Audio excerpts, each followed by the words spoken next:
Olá, meus alunos, tudo bom? Estamos aqui então hoje para a nossa segunda aula de Introdução ao Direito da Unifim e nós vamos passar algum conteúdo para vocês. Espero que vocês tenham gostado da nossa primeira aula, tenham feito os exercícios propostos no portal e tenham se inserido nessa plataforma a qual nós vamos trabalhar durante todo o nosso semestre.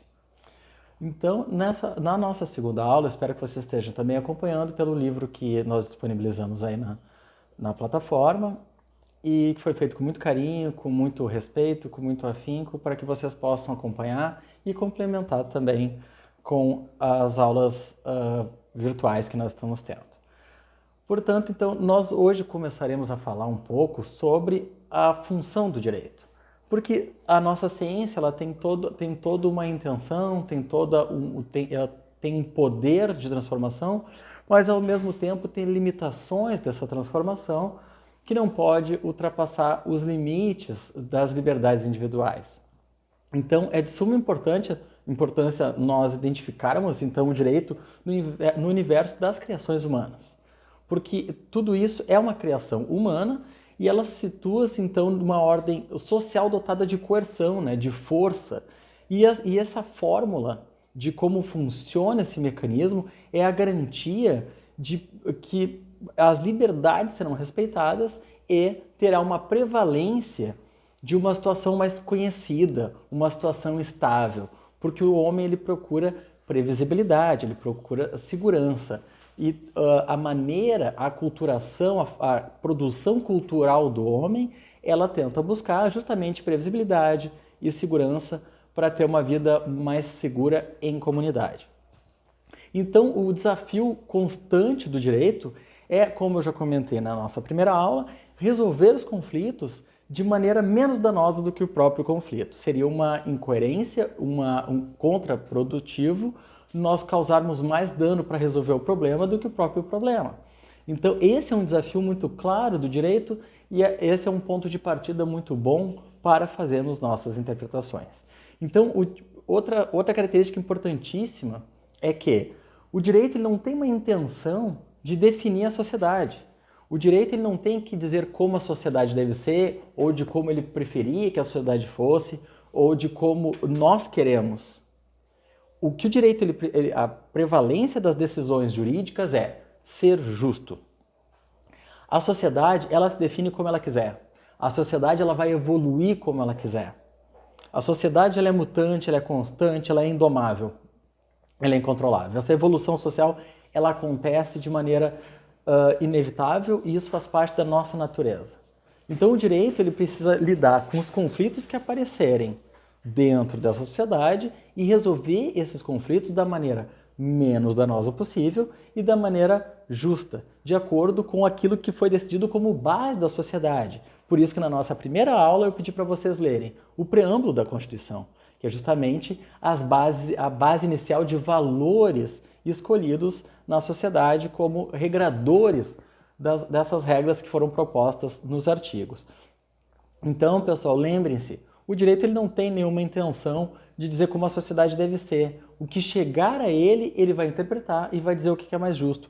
Mas a sociedade vai decidir por ela mesma como ela deve ser e de como ela vai se formatar. O direito ele busca a justiça. Ele não determina a sociedade, certo?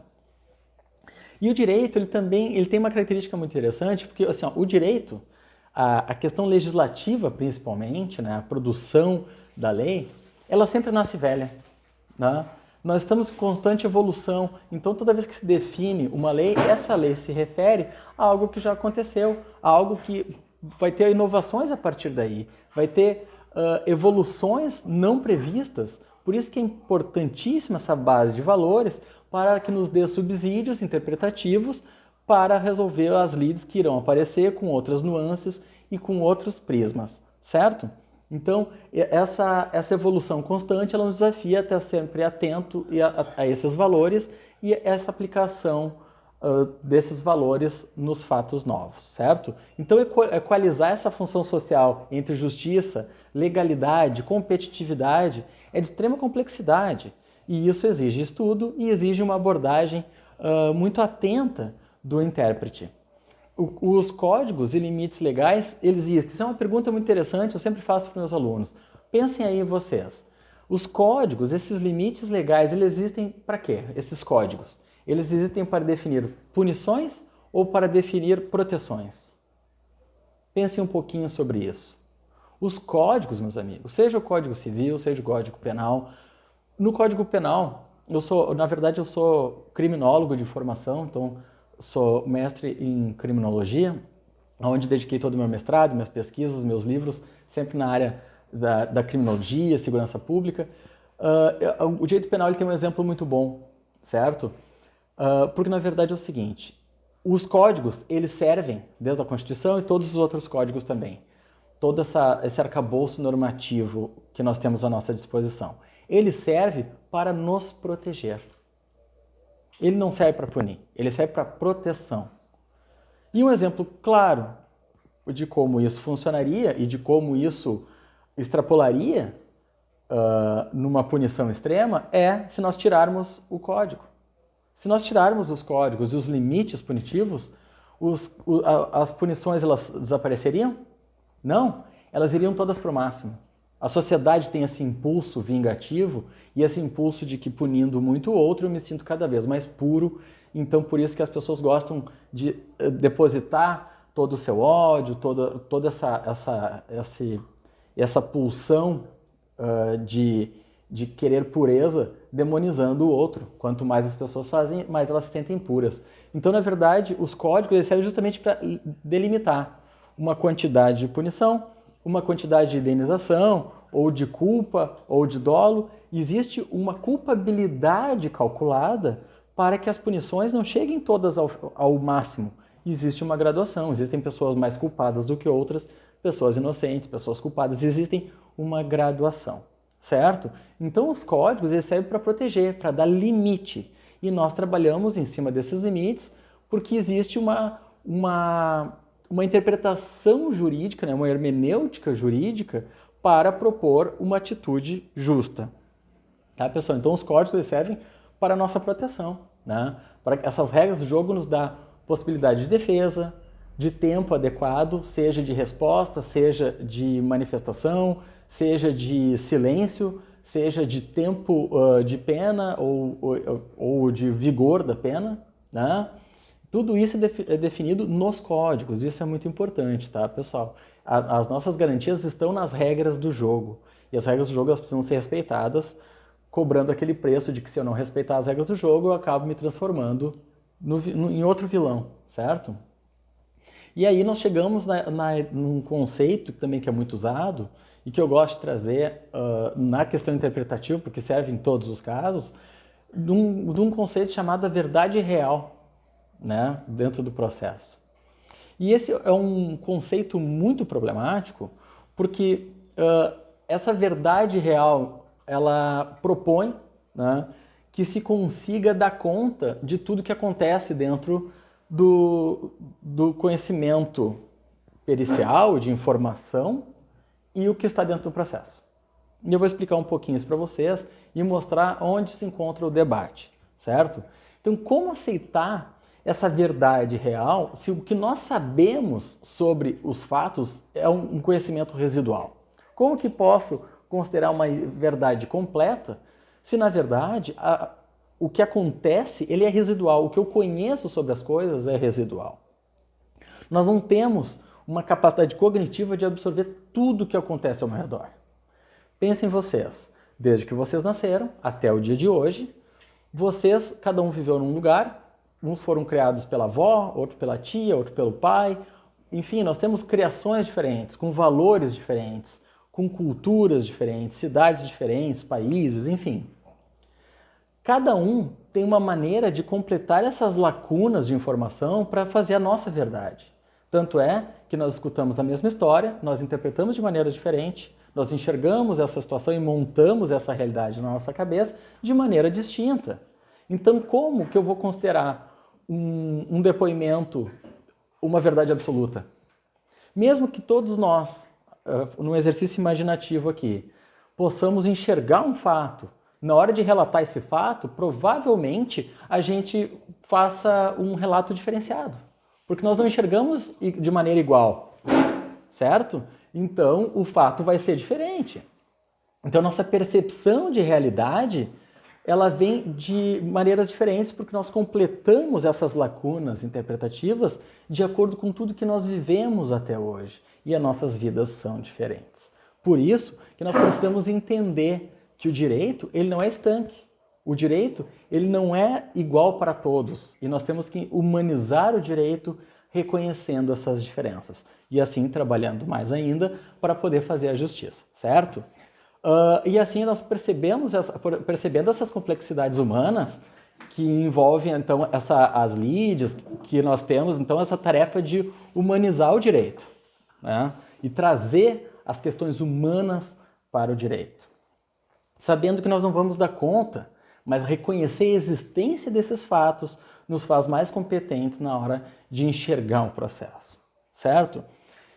A partir daí, então, nós falaremos sobre os aspectos sociológicos do direito. Tá? Então, a capacidade humana de superar os desafios, ela é proporcional à sua capacidade de se adaptar. Né? A capacidade de adaptação do homem ela é fantástica. Seja geograficamente ou socialmente, nós conseguimos habitar todos os lugares do planeta com todas as questões que exigem do homem essa adaptação e esse controle, tanto das questões biológicas, das questões climáticas, das questões tecnológicas, né? E nós falaremos um pouquinho sobre isso. Eu queria chamar a atenção de vocês também que nós estamos falando sobre assuntos amplos. A nossa cadeira ela começa de maneira ampla para que vocês consigam compreender as questões específicas do direito. Nós precisamos entender essas naturezas, né, esses ambientes onde o direito toca e de onde ele se abastece de informações, para também conseguirmos compreender como o homem lida com essas informações e de tudo que nós temos que levar em conta quando falamos sobre as questões jurídicas, certo? Então, o homem ele se submete às leis da natureza e constitui seu mundo cultural no processo evolutivo dentro dessas leis da natureza. O processo evolutivo tem muito a ver com a natureza aonde ele se insere. O sucesso dessa adaptação mostrou que o homem tem uma vida mais confortável quando ele está em comunidade, né? O homem ele gosta de se aglomerar, justamente as dificuldades que nós temos hoje, né? E por isso que é tão difícil ficar em casa. Apesar de tudo, temos que ficar, tá, pessoal? Fiquem em casa, se cuidem. Porque em conjunto era mais fácil superar os rigores naturais, ter justiça e ter segurança, certo? Tanto é que nós temos um impulso social muito grande. Nós temos um impulso de nos aproximarmos dos semelhantes. Isso é muito fácil. Nós, como adultos, nós acabamos não enxergando isso e lidando com as coisas como se elas fossem produzidas. Mas temos impulsos naturais muito bonitos. Podemos observar isso em crianças, por exemplo. Se nós observarmos crianças num ambiente grande, num grande salão, em algum lugar, em algum evento, duas crianças, elas não se conhecem, nunca se viram. Elas vão se aproximar. Elas vão se olhar, elas vão querer se tocar. Em algum momento, essas crianças elas já vão se encontrar, já vão ficar juntinhas e vão ficar brincando. Elas têm uma atração. Essa atração é justamente esse aspecto social que nós carregamos também depois de adulto. E a nossa capacidade de sociabilidade e a nossa intenção de ficarmos juntos vem desse instinto ancestral. Essa é algo que é do ser humano, certo? Basta ver que para o pessoal que mora em Porto Alegre, eu sou do interior, eu moro em Camaquã, mas eu sou de Porto Alegre, eu morei muitos anos em Porto Alegre. As pessoas falam, bom, eu não aguento mais essa cidade, muita gente, muito tumulto, eu não gosto disso aqui, eu tô louco por umas férias para poder descansar e ficar em paz. Daí chega as férias de verão, o que as pessoas fazem? As pessoas vão para a cidade mais lotada do litoral para encontrar as mesmas pessoas que estavam em Porto Alegre e ficar aglomerada com os hotéis lotados, com os shoppings lotados, com a praia lotada, as pessoas continuam em lugares lotados, mesmo reclamando. Nós temos um impulso social gigantesco, certo? Então, passando esse momento, né, esse exemplo que eu acabei de trazer, nós vamos falar um pouquinho sobre a adaptação interna. Nós temos adaptações do homem.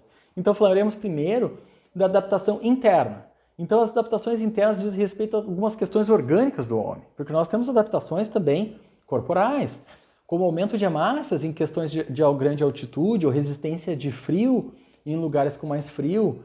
Então nós temos essas adaptações que são físicas, né, que são biológicas, que são internas. O que nos interessa muito mais no direito são as adaptações externas. E essas adaptações externas, elas acontecem fora do corpo. Então é um esforço de complementação às obras da natureza, né, para que a nossa vida seja mais segura, confortável, previsível. E assim surge o mundo da cultura. O mundo da cultura é tudo aquilo que o homem produz, certo? Aquilo que é produzido pelo homem é um objeto cultural do homem, certo? Então, onde esses recursos são indispensáveis, são criados e ativados em prol de algum objetivo, alguma coisa que o homem quer resolver, algum desafio que ele quer superar, ele usa esse conhecimento para superar esses obstáculos. Então, seja os mais simples até os mais complexos, mas vamos começar de coisas simples que de repente nós não pensamos todos os dias. Por exemplo, uma cadeira, né? Estrada, o metrô, o ônibus, o carro, as crenças, os códigos, tudo isso se encontra dentro do mundo cultural do homem. Todas essas questões são produções humanas. E se nós produzimos, nós podemos rever. Tudo que o homem produz, ele pode revisitar, ele pode melhorar, ele pode desconstruir e construir novamente. E isso é muito interessante. E a cada obstáculo, o homem vai se adaptando e vai criando novos mecanismos.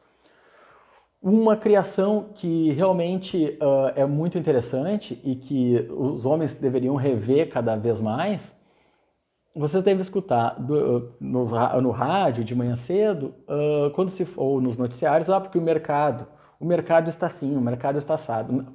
O mercado, esse mundo econômico que se chama mercado, que geralmente é um grupo muito pequeno de instituições que decidem a vida de milhões e milhões de pessoas, ele é muito temperamental, ele todo dia acorda com humor, ele pode estar bem, pode estar mal, qualquer coisinha ele também se desestabiliza. Mas lembramos, pessoal, o mercado é uma produção humana. Se ele é tão injusto e ele é tão poderoso para ajudar tão poucos, e tão injusto e tão cruel com tantos milhões, o mercado é uma produção humana, o homem pode rever e deixá-lo justo, né? Nós não precisamos ser vítimas dos monstros que nós criamos.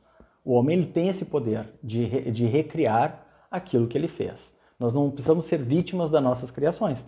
E isso é importante que vocês percebam. O homem é muito mais poderoso do que a gente imagina. Então, para atingir a sua plenitude, o homem ele se desenvolve o seu potencial, né? O homem ele precisa não só da convivência, mas ele precisa também da participação em sociedade. Ele precisa da sua maneira de agir dentro da sociedade. Então, ele não tira proveito apenas da questão laboral, da questão do seu trabalho. Ele também tira proveito de como ele participa de processos criativos dentro da sociedade, de atitudes coletivas dentro da sociedade. Então aqui nós podemos falar sobre a questão dos direitos humanos, da questão da democracia, das liberdades, da ética. Essas questões coletivas, o homem tira muito proveito disso quando ele as protege e ele participa dentro dessas relações. Não é só uma questão laboral, é uma questão de produção coletiva dentro de valores que ele cultiva. Então, daí nós passamos para o próximo item, que nós chamamos de direito como processo de adaptação social. Então, o direito ele é um processo de adaptação também, porque na verdade o direito ele se mostra como algo novo, nós produzimos o direito, e ao mesmo tempo, quando ele entra na sociedade, nós temos que nos adaptar. Um exemplo clássico para falar sobre isso é a questão do cinto de segurança. Foi necessário em algum momento estipular uma regra para usar o cinto de segurança. Mas as pessoas tiveram que se adaptar a essa nova regra. Então, apesar de ser uma criação nossa, nós temos também uma adaptação a ser feita. Então, a necessidade de paz e previsibilidade exigiu, então, do homem uma proteção e uma regulamentação de algum bem comum que foi escolhido dentro de cada sociedade. Assim, então, surgem os organismos responsáveis pela instrumentalização e regência desses valores. E aí nós temos instituições que protegem valores que nós escolhemos e definimos como imprescindíveis dentro da nossa sociedade. Ao direito é então conferida a importante missão de interagir nos momentos de conflito. Lembre-se, em momentos de conflito, o direito ele não comanda a sociedade. Desculpe. O direito ele resolve os conflitos da sociedade. É muito diferente. O direito ele não pode ser prepotente e achar que ele manda na sociedade. O direito ele resolve os problemas que chegam até ele, que a sociedade pede, por favor, resolva esses problemas, que nós não chegamos numa solução de maneira pacífica. Por favor, resolva essa lide, certo? O direito ele tem essa missão. Então, sempre com o objetivo de promover a justiça como valor maior e com a prioridade sempre no coletivo. O direito ele sempre pensa no coletivo, ele não está pensando numa questão individual, certo? Por exemplo, os alunos aí que resolverem ser defensores, por exemplo. E aí vocês vão falar sobre alguma garantia de defesa, alguma coisa, e algum parente, algum amigo vai dizer, como que tu é capaz de falar uma coisa dessa? Imagina se fosse um estuprador.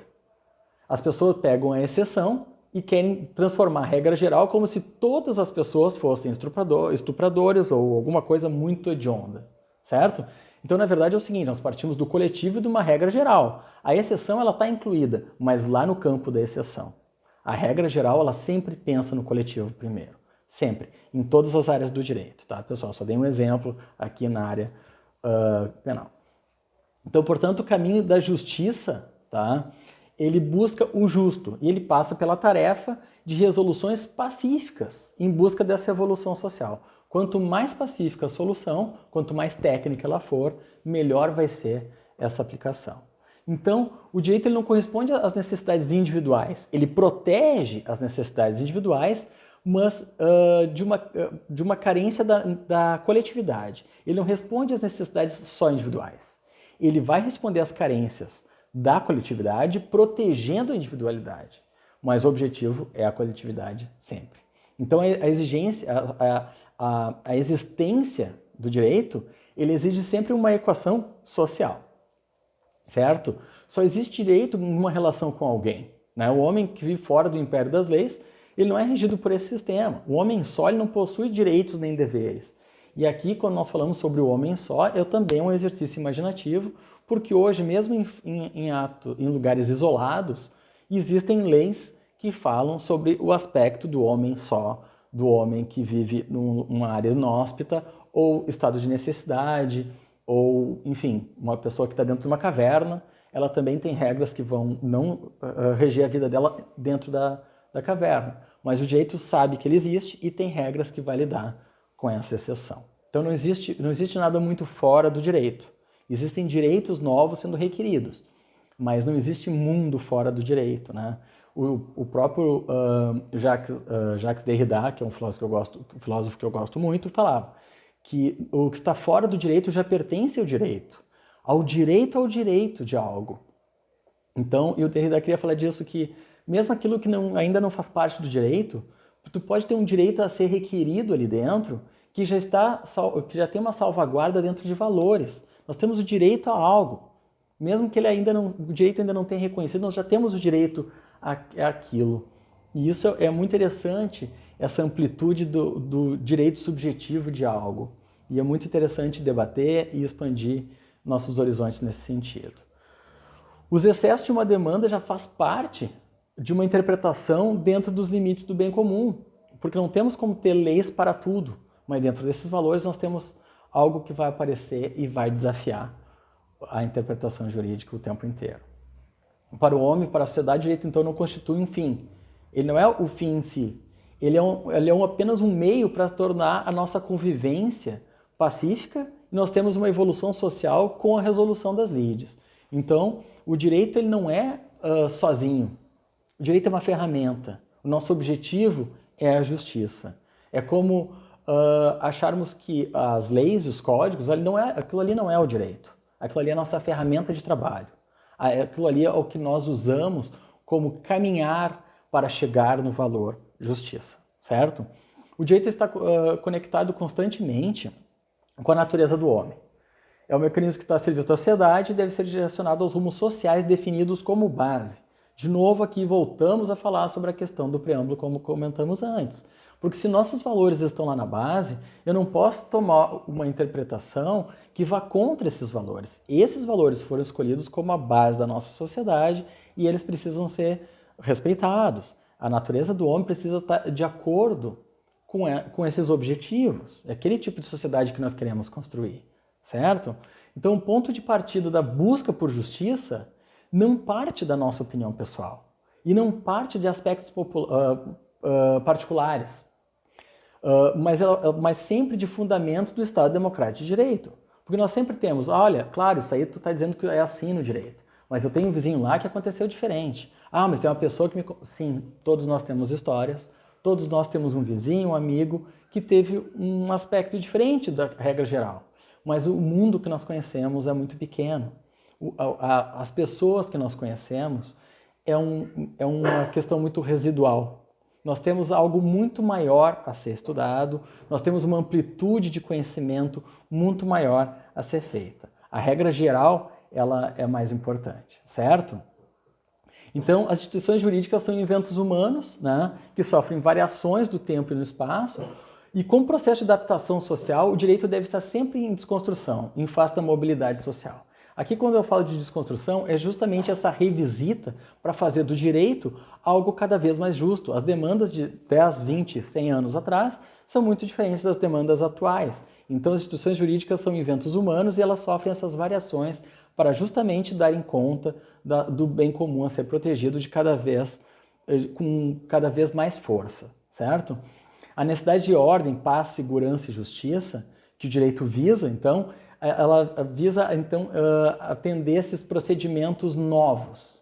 Então, a necessidade de ordem e paz, toda essa questão essa busca por segurança, ela exige procedimentos inovadores para que a gente não pare no tempo e conseguimos essa evolução social. Se o direito envelhece ou retrocede, ele deixa então de ser um processo de adaptação e de evolução e passa a exercer uma função para a qual ele não foi criado. E ele começa a atrasar a sociedade.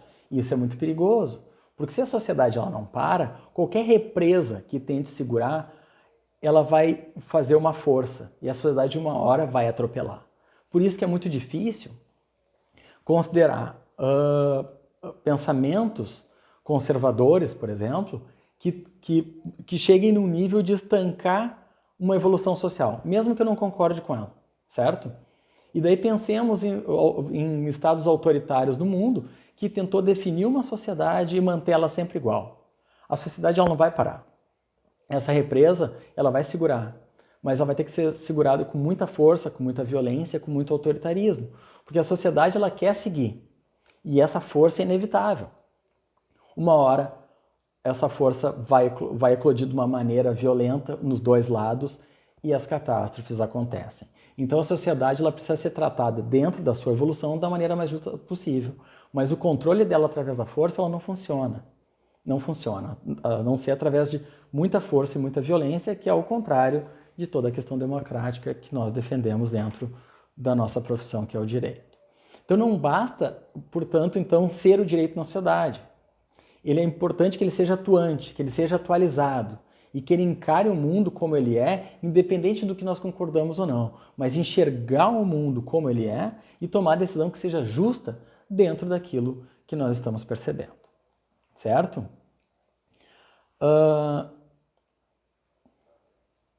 Então, essa missão de proporcionar o bem-estar, então a fim de que os homens possam livremente atingir os ideais de vida, desenvolver seus potenciais de maneira autônoma, isso aqui é outra questão importante. O direito, ele na verdade, ele não define a sociedade, mas ele garante que cada pessoa tenha liberdade e autonomia para se desenvolver como bem entender. Essa garantia é dada pelo direito. Essa proteção é trabalhada no direito. O direito não vai dizer como o homem deve ser, como o cidadão deve se configurar, mas ele garante que ele tem autonomia de tomar as decisões de maneira livre, dentro dos direitos individuais, e desenvolver o seu potencial como ele mesmo entender necessário. Isso é respeito às liberdades individuais e garantindo também uma evolução coletiva. Então, o direito ele não deve absorver todos os atos de manifestação humana. Nós veremos isso com mais detalhes mais adiante, de até onde o direito pode ir, o que ele pode decidir. Então, nem todas as manifestações humanas vão ser regradas pelo direito. E ele não vai também determiná-las, visto que ele não é o único responsável pelo sucesso dessas relações sociais.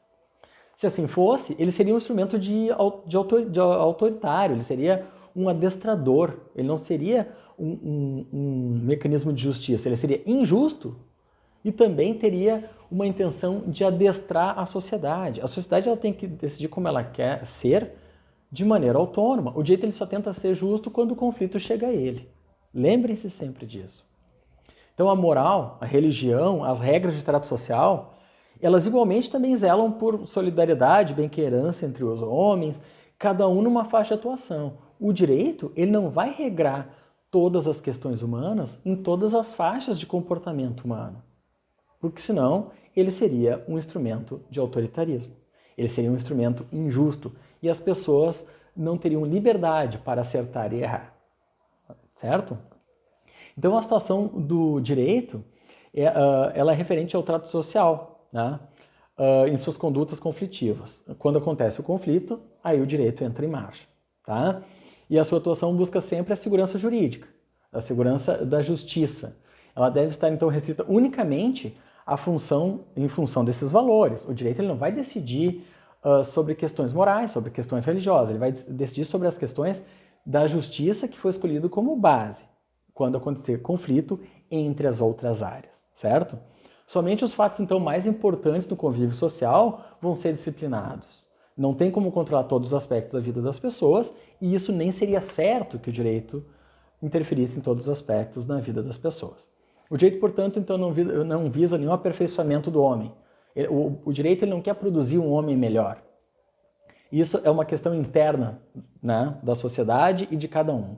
Então, essa meta está restrita aos valores pessoais e livres da humanidade, geralmente em fatores moralistas, questões morais, porque na verdade a moral é que faz com que o homem queira evoluir e ele tenha os seus conceitos de moral. Mas isso é uma questão pessoal, íntima, e o direito não vai chegar até ali. Tá? Nós temos algumas nuances sobre isso. Quando nós tivermos a aula sobre direito e moral, falaremos um pouquinho mais. Tá, pessoal? O direito também não pretende preparar o humano a uma conquista supraterrena, porque na verdade a função de uma evolução supraterrena é das religiões, né? Das crenças. Cada crença vai ser respeitada, por isso que o Estado laico ele não quer dizer que ele é ateu, na verdade o Estado laico ele diz que ele é tudo. Ele respeita todas as crenças. E ele diz, eu protejo a crença de cada um de vocês, independente do que ela seja, porque cada um de vocês pode evoluir espiritualmente como bem entender. O direito e o Estado não se metem em questões religiosas. Vocês farão o que vocês acharem melhor, porque vocês têm liberdade de crença. E nós ainda temos isso no Brasil. Então, na verdade, a questão do Estado laico, o Estado simplesmente não deveria se manifestar sobre religião, porque nós temos tantas religiões, tantas crenças, e o Estado laico ele justamente respeita todas. Então, se manifestar a favor de uma apenas seria injusto com as outras, mas não é um Estado ateu, de jeito nenhum. Na verdade, o Estado laico ele seria super espiritualizado porque ele acolheria todas as crenças, respeitando todas as pessoas. E é muito interessante esse conceito.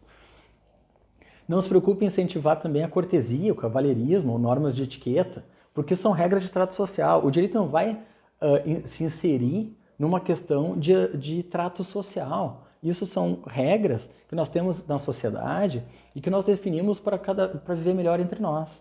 Mas o direito ele não vai influenciar. O direito ele não vai regrar todas as maneiras de como nós nos tratamos. Isso também é parte da nossa liberdade. Ou seja, as pessoas têm liberdade para ser educadas, têm liberdade para serem mal educadas também. Desde que isso não se refira a nenhum conflito, nenhum crime, algum delito, sim, o direito não vai regulamentar isso e nem deve. Né? E aí, nessas questões se o direito tratasse tudo e lidasse com todos os aspectos humanos, nós seríamos mecânicos, né? Nós não teríamos iniciativa, nós não teríamos liberdade. E hoje nós temos uma tendência a sermos máquina. Hoje nós temos uma tendência a achar que o homem mecânico ele é assim, o fulano é uma máquina, né? Vira quase um elogio. Então, na verdade, nós estamos matando a nossa humanidade e querendo criar máquinas, sermos robóticos, acordar de madrugada, trabalhar até de madrugada, dormir pouco e achar que isso é honrado, achar que isso é bonito. Não, pessoal. Na verdade, nós precisamos recuperar a questão da humanidade, inclusive dentro do nosso ofício, certo? E aí, pessoal, já nos encaminhando para o final, nós temos o nosso item chamado Adaptação das Ações Humanas ao Direito.